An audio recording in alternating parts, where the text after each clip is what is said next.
Hello and welcome. Today we're diving into a really fascinating story. We're going to trace the very first journey of the English language, how it went from being spoken on one small island to starting its incredible adventure across the entire globe. So, have you ever stopped to think about this? Why does an English speaker from, say, Sydney sound so incredibly different from someone in Boston, or even London for that matter? It's a fantastic question, and the answer starts with this epic journey that began more than 400 years ago. All right, let's get into it. Our story kicks off with what we call the first great migration of English speakers. And this wasn't just a handful of people on a few ships. This was a massive historical shift. It basically untied the English language from its home and sent it sailing across these huge, unknown oceans. Now, the official term for this is the first diaspora, and this is the key concept for today. It specifically describes native English speakers. We're talking people from England, Scotland, Ireland, leaving the British Isles. And they weren't just visiting. They were creating permanent new homes through settlement and colonization. And by doing that, they planted the seeds for brand new types of English to sprout up all over the world. And here you can see the starting point.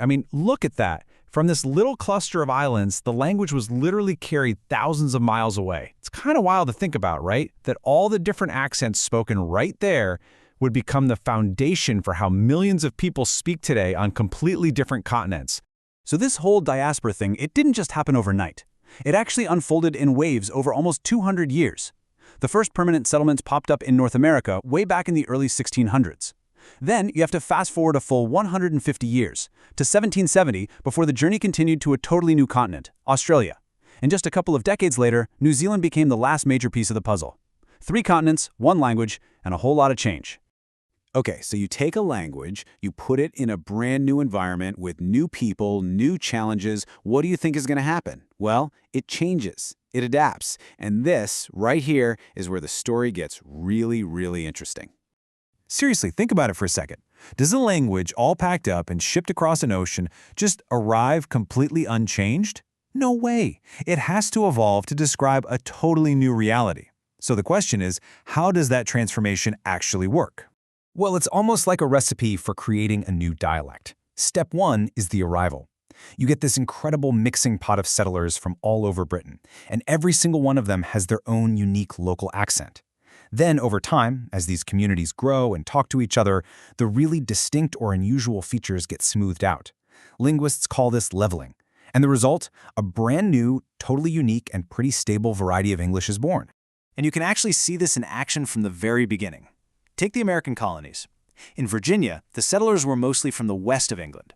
They brought a rothetic accent, which just means the R in a word like car gets pronounced. But up in New England, the settlers were mostly from the east of England, and they brought a non-rothetic accent where that R sound is dropped.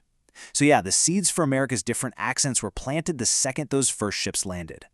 But it wasn't just about the accents. The language literally needed new words. Suddenly, these settlers were seeing plants, animals, and cultures that they just had no names for. So what they do? They borrowed them. Words like moccasin and igloo from North America, kangaroo from Australia, and of course, kiwi from New Zealand.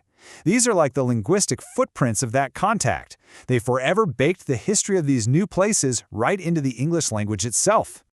So after all this travel and all this change, what's the long-term legacy? What did this incredible journey leave behind?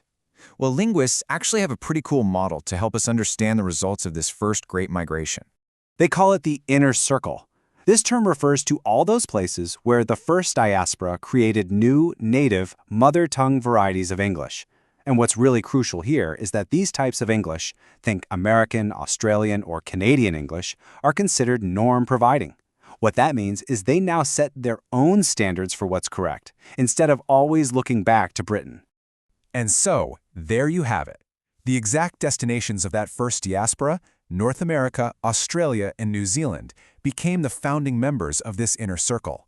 Their unique ways of speaking English are the living, breathing legacy of that first journey. And this quote from the linguist Peter Strevens just nails it.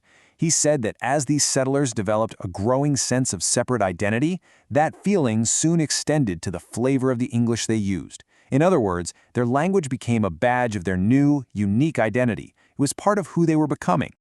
So if you want to boil it all down, the first diaspora is basically the origin story for the global family of native Englishes.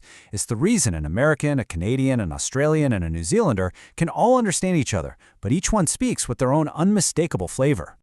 This journey completely changed what it even means to be a native English speaker. It really set the stage for English to go global. And that leaves us with one last, pretty fascinating question.